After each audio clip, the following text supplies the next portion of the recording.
comenzamos el segundo día de nuestro seminario Karl Marx, 200 años que comienzan, organizado por El Ciudadano, el medio El Ciudadano, ¿no? La Fundación Constituyente 21, Huerquén Rojo, AND Noticias, Vertical, entre otros, de manera tal de poder profundizar desde distintas miradas y desde distintas perspectivas y ámbitos, tanto sociales, políticos, culturales e ideológicos, la vigencia y la actualidad del pensamiento de Carlos Marx. En el día de ayer tuvimos dos ponencias con una introducción hecha por Paul Bader, director de El Ciudadano, que él está aquí, que además hizo un esfuerzo, el periódico El Ciudadano, con un número especial sobre los 200 años de Carlos Marx, ¿no? Y tuvimos la participación y exposición de Alberto Mayol y de Orlando Caputo. Y yo quiero tomar como a modo de introducción, previamente a presentar el primer panel de la mañana, son dos paneles, ¿no? La reflexión es lo que a mí me correspondía, pero voy a intentar hacerlo más sintético con los efectos de poder darle más tiempo a los tres panelistas que parten el segundo panel y el primero de esta mañana. En el día de ayer, el profesor Orlando Caputo, al hablar sobre la vigencia en la economía mundial, en el sistema económico capitalista mundial, de la reflexión y del pensamiento de Carlos Marx, hizo una definición y señaló una perspectiva en el pensamiento marxista que yo quiero retomar cuando hablamos de Marx y de la inspiración marxista en las fuerzas políticas, partidos, movimientos y fuerzas sociales en el siglo XX hacia el siglo XXI. Y básicamente planteando desde también la contribución en lo que es el desarrollo y la expansión del capitalismo desde el punto de vista del pensamiento marxista, de la teoría de la dependencia, como él bien señaló, algunos de los ejes centrales de la reflexión y que han sido fundamentales en el debate de las fuerzas marxistas y de quienes se inspiran en el marxismo respecto de las estrategias políticas, ¿no? Y la forma de encarar la reproducción del capital y la perspectiva en un largo tiempo, de curso largo tiempo, de las luchas de transición del capitalismo hacia una sociedad o sociedades socialistas. Y la primera reflexión es que, muy sintéticamente, el siglo XX se produjo la primera ola de revoluciones socialistas o de carácter socialista y el despertar de los pueblos del sur del mundo. El siglo XXI constituyó en la historia la emergencia, como decía, y la irrupción de esta primera ola de grandes revoluciones o de intentos de grandes revoluciones bajo la inspiración de la reflexión y de la caracterización marxista del capital, de su forma de reproducción, ¿no? De revoluciones conducidas en nombre del socialismo. El caso de Rusia, el año pasado conmemoramos los 100 años de la revolución bolchevique, China, Cuba, Vietnam y en cierta medida hasta el finales de la década de los 80, la última revolución por las armas, con una lógica de colapso del Estado, que fue la Revolución Popular Sandinista el 19 de julio de 1979, como fecha de inicio de un proceso de la última revolución por las armas en una crisis como estas otras revoluciones que fueron determinantes en este periodo. Y al mismo tiempo significó la radicalización en las luchas de liberación en el Asia, en el África y también en América Latina, es decir, en la periferia del sistema capitalista. Y creo que esto es lo que marca y lo que señalaba muy bien Orlando Caputo, y todo esto yo lo planteo que se expresa en lo que fue el proyecto de Bandung, que dio origen posteriormente al movimiento de los no alineados. Y Bandung, que es el año 1955, y uno puede ubicarlo hasta el 81. Esta expansión mundial del capitalismo, imperialismo, ¿no?, constituye, y en la reflexión marxista crítica, para los pueblos de la periferia la más grande tragedia, hasta el día de hoy, por cierto, en la historia humana, y refleja también y ilustra el carácter destructivo de la acumulación del capital y de la acumulación por despojo. Esto tiene que ver con el planteamiento que hizo ayer el economista, el compañero Orlando Caputo, a propósito de las teorías que incluso están dentro de sectores del pensamiento marxista sobre el desarrollo y la acumulación capitalista y su propia evolución hoy día en la lógica de la globalización, y es que el capitalismo central nunca va a poder ser igualado, rattrapé es un término más bien francés, pero que se le pueda alcanzar por el capitalismo periférico o de los países del sur, porque es inherente la acumulación capitalista y por tanto imperialista de los países centrales por despojo progresivo, ¿no?, de transferencia de recursos gigantescos en la historia de la acumulación y la constitución de las propias sociedades y del capitalismo moderno, ¿no?, de la era del capitalismo industrial hasta la fase de globalización que estamos viviendo. La ley de pauperización, en este sentido, formulada por Carlos Marx, que se expresa en la escala del sistema con más violencia y que fue incluso es mucho más brutal que la que fue imaginada, pensada y reflexionada por el propio padre del pensamiento socialista. Entonces, hay una declinación hoy día, que es la vieja pregunta, ¿no?, frente a esta acumulación gigantesca del capitalismo, de las ganancias, del excedente, de los recursos naturales, etcétera, estuvo en el propio pensamiento, las distintas vertientes del marxismo, distintas miradas sobre el tema. Por de pronto, la que se expresó en lo que fue la Segunda Internacional, voy a ser muy esquemático porque no quiero extenderme sobre este tema, desde el origen de la Segunda Internacional y particularmente que representa a las fuerzas y a sectores socialistas, en origen también marxista, desde el punto de vista de la reflexión de la relación capital-trabajo y de la estructura y la superestructura de este tipo de diagnóstico para la acción y la transformación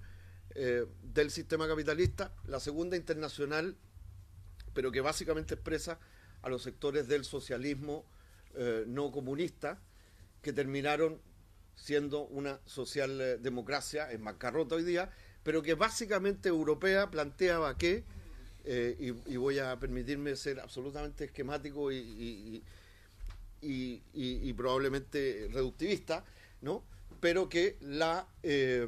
acumulación y el desarrollo de las fuerzas productivas, ¿no?, y el desarrollo, por tanto, del capitalismo requería también, ¿no?, de una industrialización y de una alianza con las burguesías, ¿no?, nacientes de la construcción del capitalismo, al punto que eso permitiera que el proletariado y las fuerzas del trabajo llegaran a un momento a tener tal nivel de desarrollo para poner en conflicto e iniciar un proceso de revolución y de cambio frente al capital y a las élites y las clases dominantes burguesas. Y al punto que también señalaba, ¿no?, y miraban que el colonialismo, las colonias, básicamente esto estamos hablando de la Europa llamada occidental, eran parte de ese proceso de acumulación y que por lo tanto eran parte de la acumulación que iba a permitir que los trabajadores de Europa central, ¿no?, de la acumulación de riqueza y de contradicciones, ¿no?, permitiera finalmente esa irrupción y una profundización de la lucha de clases y del conflicto que llevara a un camino socialista. A la diferencia de Lenin y sus compañeras y compañeros en los inicios de la revolución bolchevique y en los inicios de la Tercera Internacional, después conocida como Internacional Comunista. Los orígenes del debate de esas fuerzas tienen una diferencia de fondo con los socialdemócratas de la Segunda Internacional.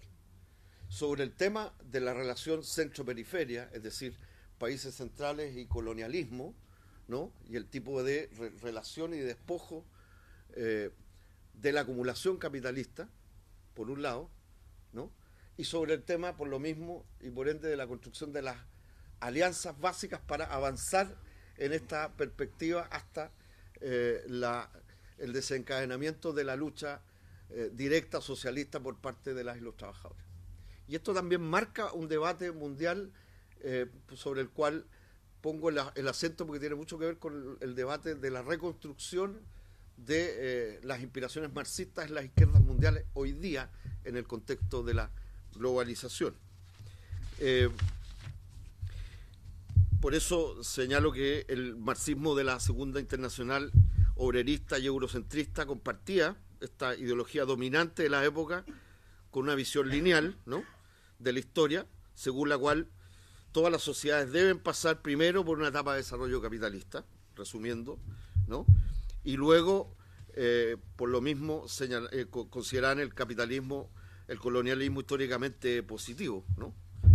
Recapitulando, pues echaban los gérmenes para luego aspirar al socialismo. Y la Segunda Internacional tiene otra concepción porque está en el origen, a pesar de que después termina estalinizada en la idea de un país, fortalecer el socialismo en un solo país y subordinar todas las luchas y las estrategias, particularmente de la periferia, de las y los trabajadores de la periferia a aquello, porque ciertamente la revolución bolchevique conduce una revolución en el área más débil del capitalismo naciente de la época, que no era la Europa central, ¿no? Y este elemento tendrá otro correlato después, ¿no?, en la reflexión de la Revolución China. Y yo me quiero detener básicamente en esto porque la Revolución China que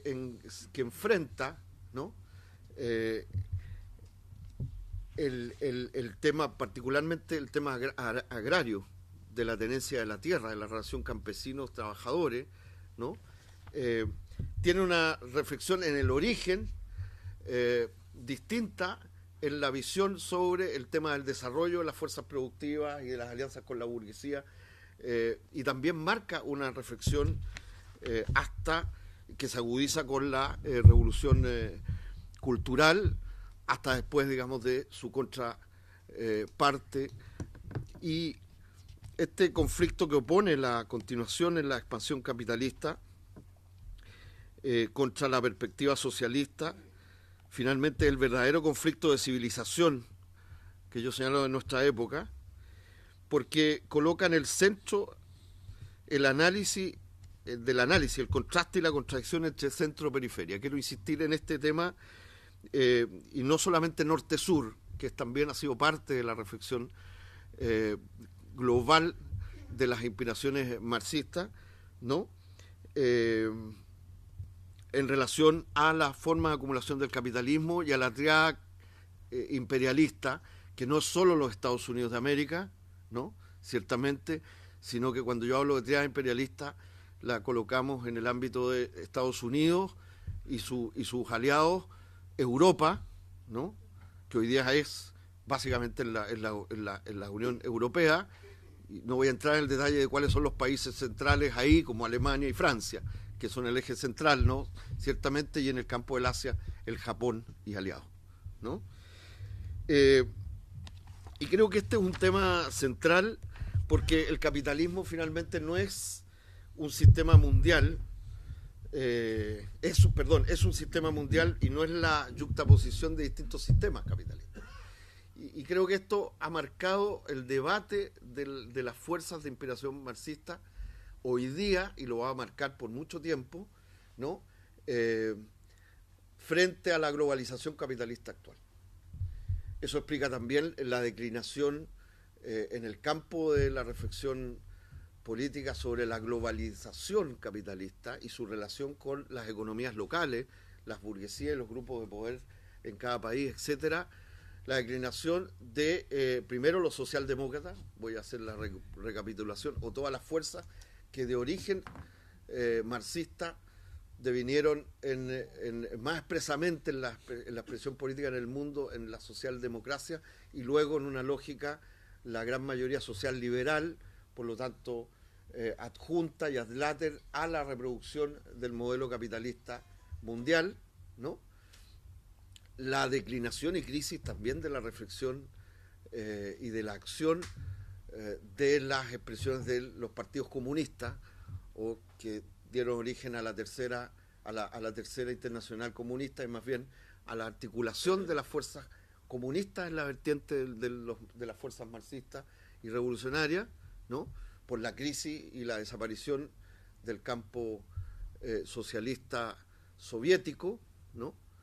La particularidad que tiene China creo que va para un seminario completo, porque en China todavía esto es parte de un debate de fondo sobre si se está generando las condiciones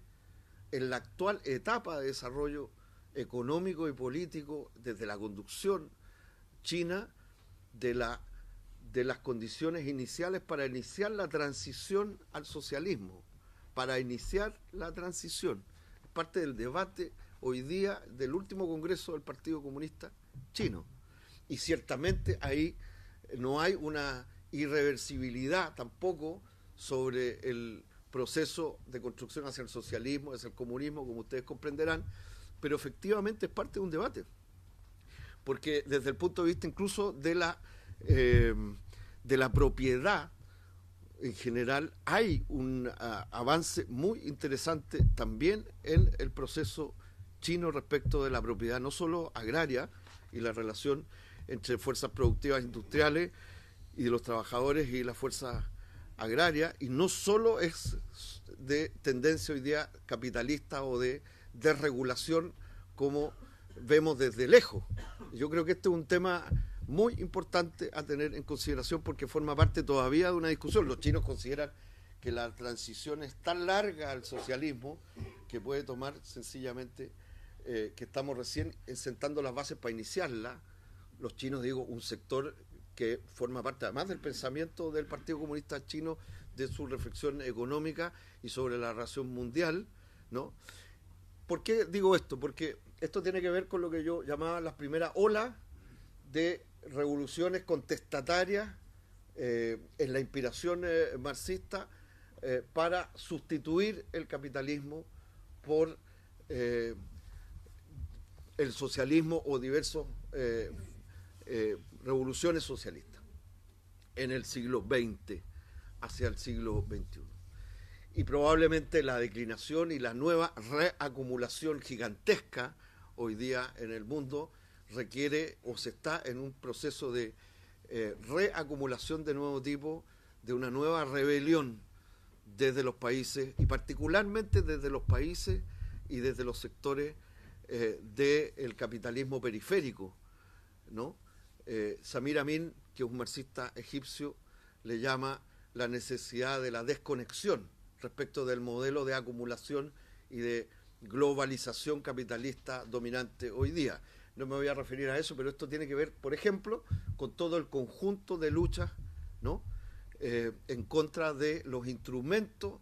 de la reapropiación por despojo global del capital, ¿no? De capital, de bienes, de servicios, de recursos naturales, de recursos humanos, ¿no? A través de los tratados de libre comercio o de lo que hoy día se llaman los tratados de libre comercio de cuarta generación, como son el Tratado Transpacífico TPP-11, que ha sido aprobado, pero todavía no ratificado en el caso de Chile por el Parlamento, los tratados de libre comercio, todos y cada uno, ¿no? En la versión anglosajona y básicamente en la concepción de las grandes transnacionales económicas mundiales, que son hoy día los sectores más dinámicos en el capitalismo, en alianza con la burocracia capitalista central imperialista, ¿no? Que son los tratados de libre comercio, pero también estamos hablando, insisto, con los de cuarta generación, o como el TISA, que es el tratado de servicio, que Chile, por supuesto, también es parte de esa negociación, etcétera. Entonces, este, por ejemplo, es uno de los temas, o de los temas también que están vinculados a estos tratados y a estas disputas, que son los temas medioambientales y de sustentabilidad de los recursos naturales y la forma en que se reproducen, en definitiva. Entonces, todos estos grandes temas, y quiero con esto terminar, porque ya me extendí mucho, ¿no? Desde nuestro punto de vista, forman parte de la discusión y de lo que podríamos llamar hoy día cómo se nuclean las fuerzas de inspiración, porque son muy diversas,